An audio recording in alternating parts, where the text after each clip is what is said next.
तो आज हमारे साथ पूर्व क्रिकेटर वर्षा पटेल मौजूद है। नमस्ते वर्षा जी, आपका नेशन मिरर में बहुत बहुत स्वागत है। हाँ जी मैम, नमस्ते, गुड इवनिंग। अब सीधे सवाल पे आते हैं। आपसे मैं पहला सवाल पूछना चाहूंगी कि आपने क्रिकेट के करियर को कैसे चुना, मतलब क्रिकेट ही करियर के लिए क्यों चुना? एक्चुअली मैम मैं बचपन से ही मेरा खेल की तरफ बहुत रुझान रहा है और मैं सिक्स क्लास से स्पोर्ट्स में इन्वॉल्व थी। स्कूल लेवल से ही मैं स्पोर्ट्स में इन्वॉल्व थी।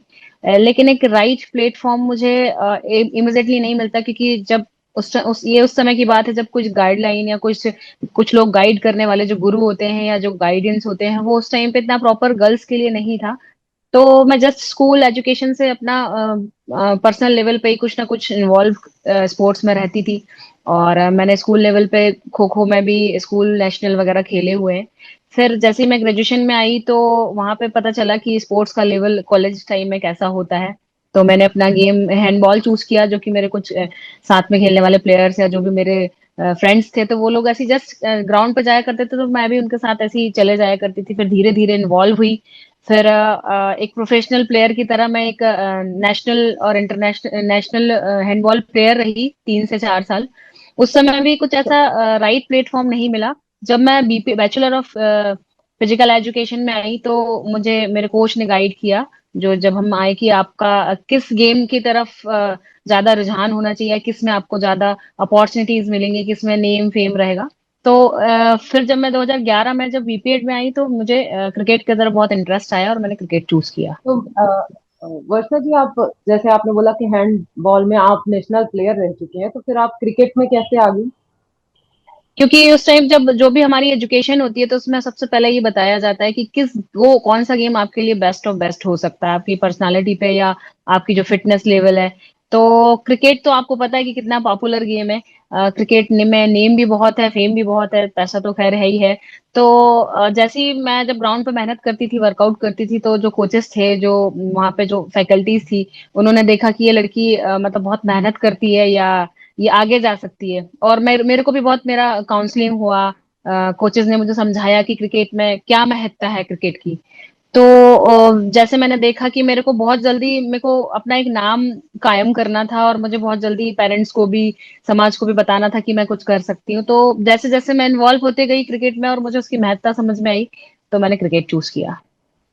तो जब आपने क्रिकेट चूज किया, जैसे खेलना लड़कियों के लिए तो और ज्यादा टफ होता है, मतलब कई समाज और परिवार रोकने वाले बहुत सारे लोग होते हैं, तो आपके जब आपने खेल स्टार्ट किया तो आपको भी कई लोगों ने शायद रोका होगा, या क्या चुनौतियां आपको झेलनी पड़ी इसकी?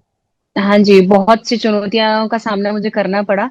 और बहुत से सामाजिक स्तर पर और कलीग्स भी कुछ होते हैं, साथ में कुछ लोग भी ऐसे होते हैं जो आपको पता नहीं चलता, आपको डिमोटिवेट करते चले जाते हैं। बहुत सी चीजें मैंने सही, क्योंकि मैं एक रूरल एरिया से बिलोंग करती हूँ, एक गांव से बिलोंग करती हूँ, इटारसी से। और इटारसी से भोपाल आना, वहाँ एजुकेशन करना, प्लस लड़कों के साथ खेलना, क्रिकेट जैसी चीज खेलना है, और ये सारी चीजें, ग्राउंड पे रहना, ये सारी चीजें बहुत ही उस टाइम पे बहुत बड़ी बात हुआ करती थी 2011-12 में जब हम लोग खेलते थे। तो समाज में भी लोग पापा से बोलते थे, आते थे कि आप लड़की को इतना छूट दे रहे हो, आप लड़की को इतना बढ़ावा दे रहे हो, वो खेल रही है, बाहर जा रही है। फिर जैसे जैसे मैं बढ़ते गई और मेरा नाम पेपरों में आने लगा, मैं ट्रॉफीज वगैरह लेके जाने लग गई, तो फिर धीरे धीरे वो सारी चीजें कम होते गई और एक अच्छा प्लेटफॉर्म मिला। फैमिली का सपोर्ट तो मुझे शुरू से रहा है, फिर मुझे पारिवारिक और सामाजिक सपोर्ट भी मिलने लगा। वैसे आपका फेवरेट क्रिकेटर कौन है और आप किसे देख के सबसे ज्यादा इंस्पायर होती हैं? Sachin sir is my favourite. उनको उनको देख के, उनकी, मैं भी एक ओपनर बैट्समैन हूँ और उनकी बैटिंग देखकर मैं बहुत इंस्पायर होती हूँ। और वो तो क्रिकेट ऑफ गॉड तो है ही। मुझे उनका पर्सनल से लेके प्रोफेशनल सारी चीजें, जिस डिसिप्लिन में वो रहते हैं, जिस डिसिप्लिन में वो बैटिंग करते हैं, जिस डिसिप्लिन में उन्होंने कैप्टनशिप की है, मैंने सब कुछ ऑलमोस्ट उन्हीं से सीखा है। वो मेरे एक बहुत अच्छे गाइड भी रहे हैं, मैं उनको फॉलो अप आज भी करती हूँ और वही मेरे फेवरेट प्लेयर रहे हैं। आपने जब शुरुआत किया, आपके करियर का टर्निंग पॉइंट क्या रहा? टर्निंग पॉइंट मेरा यही था कि एक तो एक प्रोफेशनल प्लेयर होकर एक दूसरे गेम में ट्विस्ट करना, वहां थोड़ा सा टिपिकल मेरे को फेस करना पड़ा, क्योंकि handball is a team game और हैंडबॉल हाथ से खेलने वाला गेम है जो कि एक बॉल से खेला जाता है। और क्रिकेट तो वेरी डिफरेंट, आपको पता है कि उसमें बहुत सारी टेक्निक्स, बहुत सारे तरीके, शॉट्स, बहुत सारी चीजें होती हैं और बहुत टाइम लगता है। लेकिन फ्रिक्वेंसली मैंने बहुत टाइम दिया, 8-8 घंटे प्रैक्टिस में करती थी, सुबह शाम दोपहर लगी रहती थी। तो इमिडिएटली तो नहीं, लेकिन हाँ 5-6 महीने में मेरे को बहुत अच्छा उसमें इम्प्रूवमेंट भी हुआ, मुझे अपॉर्चुनिटीज भी मिली। तो एक टर्निंग पॉइंट ये रहा। दूसरा टर्निंग पॉइंट ये रहा जब मेरे को स्टेट इमिडिएटली चेंज करना पड़ा, क्योंकि मैं मध्य प्रदेश क्रिकेट एसोसिएशन से बिलोंग करती थी और मुझे नॉर्थ ईस्ट से खेलना पड़ा। तो वो मेरे लिए एक टर्निंग पॉइंट था। वहां क्या क्या आपको चुनौतियां झेलनी पड़ी और क्या ऐसा खास मोमेंट था जो आपको याद हो दूसरे स्टेट में जाने के बाद? दूसरे स्टेट में तो देखिए, जो आउटसाइडर्स होते हैं, मैं एज अ गेस्ट प्लेयर खेलती थी। एज अ गेस्ट प्लेयर खेल रही थी, तो वहां से बहुत सारी चीजें ऐसी होती थी कि उनकी लैंग्वेज हुआ, उनके रूल्स हुए, या जो उनका फूडिंग हुआ, हम लोग जब वहां जाते थे तो वो आउटसाइडर कह के ही हमको मतलब ऐसा इंट्रोड्यूस करते थे। और उनका मेन तो उनका लैंग्वेज होता है, उनका फूडिंग वगैरह होता है, तो वो थोड़ा समझ में नहीं आया। कुछ समय तक तो हम लोग को सर्वाइव करना पड़ा। हम लोग 3 गेस्ट प्लेयर थे वहां पे। एक बंगाल से थी, मैं एमपी से थी, और एक यूपी से थी। तो हम लोग को बहुत प्रॉब्लम गई शुरू में, क्योंकि उन लोग को मैनेज करना और उन लोग को ये बताना कि हम भी आपके अपने हैं, आपकी टीम से खेल रहे हैं, ये बहुत ही टिपिकल होता है।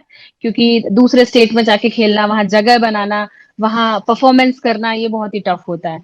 तो बहुत मुश्किलें हुई, लेकिन एट अ टाइम जब मैच में जब हमारा परफॉर्मेंस आया, अच्छा खेले, हम टीम के लिए खेले, तो धीरे धीरे वो चीजें भी उनको समझ में आया कि नहीं, ये टीम के लिए खेल रहे हैं, टीम गेम है, तो हमें इनको लेके चलना पड़ेगा। अच्छा, फीमेल्स के लिए अलग मतलब कुछ अलग से चुनौतियां झेलनी पड़ती हैं क्रिकेट की जी दुनिया में? बिल्कुल। क्रिकेट में ही क्यों, मुझे आज भी लगता है कि लड़कियों को समानता जरूर मिली है। बोल रहे हैं कि लड़कियां कंधे से कंधा मिलाकर चल रही हैं। बहुत सारी चीजें हैं जो आज लड़कियां सिमिलर पॉइंट पे कर रही हैं फीमेल मेल्स के साथ, लेकिन बहुत सारी चुनौतियां आज भी करना पड़ता है, क्योंकि देखिए फिजिकली लड़कियां कहीं ना कहीं मात खा जाती हैं, क्योंकि उनके साथ बहुत सारे कॉम्प्लिकेशंस होते हैं। आफ्टर मैरिज भी वो बहुत सरवाइव करती हैं चीजों को। उनके साथ बहुत सारी ऐसी चीजें होती हैं जिनको वो बॉयज के साथ कंपेयर नहीं करके नहीं कर सकती, और उतना परफॉर्मेंस लेवल नहीं ला सकती है अपने जीवन में। और अगर सोशली भी देखा जाए, तो सोशली भी बॉयज को बहुत ज्यादा फ्रीडम आज भी हमारे भारत में है, और उतनी फ्रीडम आज भी गर्ल्स को नहीं है। तो बहुत सारी चुनौतियां आज भी है, बहुत सारी चीजें आज भी ऐसी हैं कि आज भी लड़कियां फेस कर रही हैं। आप अब कोच है तो क्या आपने क्रिकेट बच्चों को सिखाती हैं, कोचिंग भी हाँ देती जी। हैं? मैं अभी right now I am a BCCI level 1 coach. मैं वुमेन्स को नर्मदापुरम डिवीजन में आज अभी भी क्रिकेट सिखाती हूँ, और मेरा परफॉर्मेंस लेवल हाईएस्ट रहा है। सबसे ज्यादा लड़कियां हमारे नर्मदापुरम डिवीजन की एमपी में खेल रही हैं। और कुछ बिगिनर लड़कियां जो अभी अंडर 19, अंडर 16, जैसे माही ठाकुर, वेदही राजपूत, ये बहुत छोटी छोटी लड़कियां जो अंडर अंडर 16 में एज अ एमपी कैप्टन ये रिप्रेजेंट कर रही हैं, और बहुत अच्छा परफॉर्मेंस कर रही है। तो मुझे खुशी होती है कि कहीं ना कहीं जो चीजें मेरे साथ फेस होती थी, या जो पॉलिटिक्स हुआ या कुछ भी हुआ, जो चीजें मैं नहीं कर पाई, मैं उनकी हेल्प कर रही हूँ, उनको सिखा भी रही हूँ और आगे बढ़ा रही हूँ। और जब वो एमपी में रिप्रेजेंट करती हैं, परफॉर्मेंस देती हैं, तो मुझे बहुत खुशी होती है। आपने आखिरी क्रिकेटर किस टीम के साथ खेला था और कौन सा मैच खेला था? आखिरी मैंने स्टेट T20 स्टेट खेला था, मैंने नागपुर में अरुणाचल के साथ ही खेला। अरुणाचल टीम से मैं रिप्रेजेंट कर रही थी। आखिरी मैच मेरा बिहार के साथ था। मुझे अभी भी याद है, बिहार से हम हार रहे थे, लेकिन जब मैं बैटिंग कर रही थी तो मैंने एक सिक्स मारा था। और मैं एज अ ओपनर बैट्समैन ही मैंने थर्ड डाउन पे बैटिंग की थी। तो वो सिक्स मुझे याद है, और वो मोमेंट ही मुझे याद है कि हम हार जरूर रहे थे, लेकिन हमने फाइट देकर बिहार से हम लोग हारे थे। आपको जैसे आप जब से भी खेल रहे हो तब तक, तब से लेकर अब जब तक आपने खेला, सबसे बेहतरीन मोमेंट क्या था आपके लिए? सबसे बेस्ट मोमेंट जब से मैंने खेला, जब से अभी तक, यही रहा है कि जब मैं खेलती हूँ तो मेरे को ऐसा लगता है कि कहीं ना कहीं कुछ चीजें हैं जो सरवाइव करनी पड़ती है। लेकिन एज अ क्रिकेटर मैं मेरा आज नाम है, और मैं एमपी मैं को एज अ कोच रिप्रेजेंट कर रही हूँ। तो मुझे, जब मैं कोचिंग पॉइंट पे आई जब खेलने के बाद, तो अभी जब मैं बच्चों को सिखा रही हूँ और गर्ल्स को जो प्रमोट कर रही हूँ, गर्ल्स क्रिकेट को प्रमोट कर रही हूँ, ये मेरे को बहुत मतलब ये जो टाइम है मेरा बहुत अच्छा है। क्योंकि मैंने खेलते टाइम में बहुत स्ट्रगल भी किया है, काफी चीजें बहुत अच्छी भी रही, लेकिन ये जो टाइम है ये मेरा बेस्ट ऑफ बेस्ट टाइम है जब मैं कोचिंग दे रही हूँ। कभी आपको ऐसा लगा कि मैं क्रिकेट में क्यों आ गई, मुझे कुछ और चुनना चाहिए था? ऐसा तो कभी नहीं लगा। हाँ, कभी कभी कुछ निराशाएं होती हैं, कुछ ऐसी टाइम ऐसा आ जाता है कि उस टाइम पे बहुत इमोशंस हो जाते हैं और फीलिंग्स हो जाती है डल, आ जाता है टाइम। लेकिन मैंने हमेशा अपने आप को मोटिवेट किया है, हमेशा अपने पेरेंट्स का जो फेथ है, जो मेरे कोचेस का फेथ है, और जो मेरे को एक ठाना हुआ था मन में कि मुझे कुछ कर दिखाना है, तो मैं हमेशा अपने आप को पॉजिटिव रखती थी। और मैं अपने जो बच्चे, जो स्टूडेंट्स हैं, उनको भी यही बोलती हूँ कि हमेशा आप पॉजिटिव रहिए। जो भी चीजें आपके साथ हो रही हैं, चल रही हैं, वो कुछ समय के लिए है। कुछ समय के लिए आप हरज होंगे, आप परेशान रहेंगे, कुछ समय के लिए आप चीजों को जूझते रहेंगे, लेकिन एक टाइम आएगा कि आप उनसे निकल कर डेफिनेटली बाहर आएंगे, अगर आप लगे रहेंगे तो ऐसा तो कभी नहीं हुआ कि मुझे लगा हो कि छोड़ना चाहिए, क्योंकि मैं लगी रही हमेशा, और मैंने अपने आप को पॉजिटिवली बहुत आसानी से ऐसे टाइम से निकाल लिया। आपने पढ़ाई और क्रिकेट को कैसे बैलेंस किया? आपका आपने कहा कि आप दूर से आपको भोपाल आना पड़ता था, इटारसी आना पड़ता था खेलने के लिए, तो आपने जी। पढ़ाई और खेल को कैसे बैलेंस किया? पढ़ाई में तो स्टार्टिंग से ही मैं थोड़ा डल ही थी, मतलब बहुत तो नहीं, लेकिन हाँ, मेरा फर्स्ट डिवीजन तो हमेशा बना। मैंने बीए किया हुआ है, तो बीए के टाइम पे मैं कॉलेज जाती थी। कॉलेज हमारा 3 बजे छूट जाया करता था। आफ्टर दैट 3 बजे फटाफट वहीं कॉलेज में ही चेंज करके मैं ग्राउंड चले जाया करती थी 4 बजे। 4 से 6 मैं प्रैक्टिस करती थी अपना, और फिर शाम को मैं साइकिल, मेरे पास उस टाइम पे थी, 8 किलोमीटर का डिस्टेंस था मेरे कॉलेज से घर का, तो मैं वापस घर आती थी। आफ्टर बीए मैंने फिर जब पेरेंट्स का फोर्स आने लगा कि भैया आप बड़े हो गए हो, आप शादी है, ये वो, और बहुत सारी सोशल चीजें मेरे साथ ऐड होने लगी कि अब लड़की बड़ी हो गई है, अब उनको खेलना बंद करना चाहिए या पढ़ना बंद करना चाहिए। तो मैंने बीपीएड में एडमिशन लिया वर्कतुल्ला यूनिवर्सिटी में। मैं भोपाल आ गई, वहां पे मैंने 1 ईयर का बीपीएड किया। तो बीपीएड तो जो बैचलर ऑफ फिजिकल एजुकेशन है, वो स्पोर्ट्स की ही पढ़ाई है। उसमें शाम को आपको एक अपना जो गेम है उसके लिए, स्पेशलाइजेशन के लिए आपको प्रैक्टिस करनी होती है, बाकी टाइम आपको एजुकेशन करनी होती है, तो मेरे लिए इजी टू गो था। देन फिर मैंने मास्टर्स किया, एमफिल किया, तो मेरे लिए थोड़ा इजी रहा खेलना, और मेरा परफॉर्मेंस लेवल भी आता गया, तो कोचेस और फैकल्टीज मुझे सपोर्ट करते गए। अभी आपने कहा कि जैसे शादी का प्रेशर बढ़ रहा था आप पे, तो फिर कैसे समझाया अपने घर वालों को? क्योंकि घर वाले तो समझ जाते, पर कहीं ना कहीं फिर से यही बातें होती हैं, तो क्रिकेट को खेलते हुए इन सब चीजों को समझाना कितना मुश्किल रहा? वो थोड़ा फेसिंग था मेरे लिए, थोड़ा नहीं, वो मेरे लिए बहुत ज्यादा फेसिंग था। क्योंकि जब लड़की 24-25 साल की हो जाती है, तो हर पेरेंट्स को लगता है कि लड़की बहुत बड़ी हो गई है। अभी तो खैर जमाना बहुत चेंज हो गया है, अभी बहुत चेंजेस आ गए हैं। कुछ तो जो इंडिपेंडेंट वुमेन्स है, वो शादी करना पसंद भी नहीं करती हैं, और पेरेंट्स भी सपोर्ट करते हैं। समाज में भी आज उन्हें, मतलब जो इंडिपेंडेंट है, जो अच्छा रह रही हैं, अच्छा कमा रही हैं, तो थोड़ा उनको अभी कम टीज किया जाता है। लेकिन उस टाइम पे समझाना बहुत मुश्किल था, क्योंकि जब वो कहीं भी बाहर जाते थे, तो जब घर में आते थे, तो चीजें वही उनका स्ट्रेस लेवल की, इसने ये बोला, उसने वो बोला, वहां से रिश्ता आया है, यहाँ से, तो बहुत मुश्किल होता था मेरे लिए उस टाइम, बहुत रोना धोना सारी चीजें। तो लेकिन मैं फिर भी पापा ने मुझे हमेशा सपोर्ट किया था। पापा को समझाती थी, पापा एक दिन मैं देखना आपका नाम रोशन करूंगी, और आप मुझे कुछ टाइम दीजिए, मैं खुद आपको बोलूंगी। जब मैं आपको बोलूंगी तो बिल्कुल मैं, आप मतलब मना नहीं करूंगी, जैसा आप बोलेंगे वैसे मैं करूंगी, लेकिन मेरे को कुछ टाइम और दीजिए। तो ऐसे ऐसे करके मैं बैठ के उनसे बातें करती थी, डिस्कस करती थी, सारी चीजें मैं उनको बताती थी। तो एक मम्मी पापा का जो ये विश्वास था, उसी ने मुझे आज लेके आया यहाँ पे, और मुझे उन्होंने बहुत सपोर्ट किया है। वो सुन के आते थे, घर में आके कुछ नहीं बोलते थे। फिर एक टाइम ऐसा आ गया कि जब मेरा नाम होने लगा, तो एक टाइम ऐसा आया कि जो लोग बोलते थे वो भी बोलना बंद हो गए।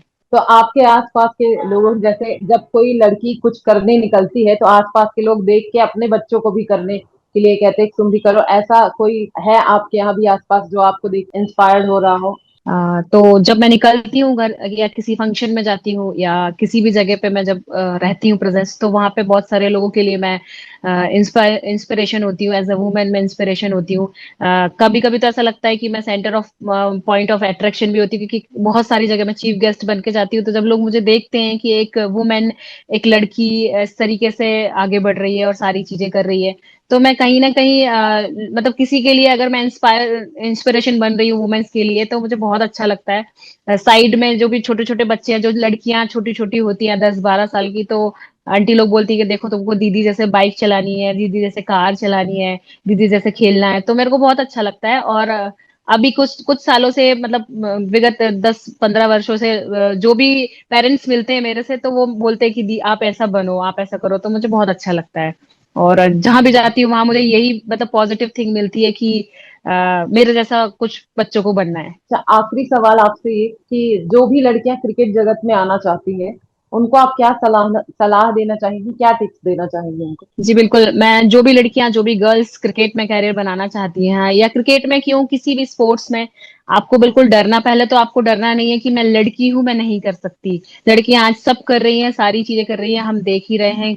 लड़कियां थोड़ा कभी कुछ पॉइंट्स ऐसे आ जाते हैं कि हम वीक पड़ जाते हैं, लेकिन हमें स्ट्रांगली आगे बढ़ना है, पॉजिटिविटी के साथ आगे बढ़ना है और हमें ठान लेना है। अगर हम क्रिकेट में आना चाहते हैं तो सबसे पहले अपना एक एम सेट करिए, आप एक गोल सेट करिए कि आपको उस ईयर में या उस समय में आपको वहां तक पहुंचना है, और पूरी मेहनत से, पूरे जी जान से, पूरे विश्वास के साथ आपको बढ़ना है आगे, पूरा मेहनत करना है। और एक मेरा पर्सनल एक्सपीरियंस रहा है कि कभी भी मेहनत खाली नहीं जाती आपकी। आप अगर 100% मेहनत करते हैं तो कहीं ना कहीं आपको इसका रिटर्न आउट 100% मिलता है। तो आप अपना 100% दीजिए, आप पूरी मेहनत कीजिए, डेफिनेटली आपको जीत मिलेगी, डेफिनेटली आपको आपका एम मिलेगा। नेशन मिरर में जुड़ने के लिए वर्षा जी आपका बहुत बहुत धन्यवाद। अगर आपको ये बातचीत पसंद आई हो तो नेशन मिरर को लाइक कीजिए, कमेंट कीजिए और चैनल को सब्सक्राइब कीजिए।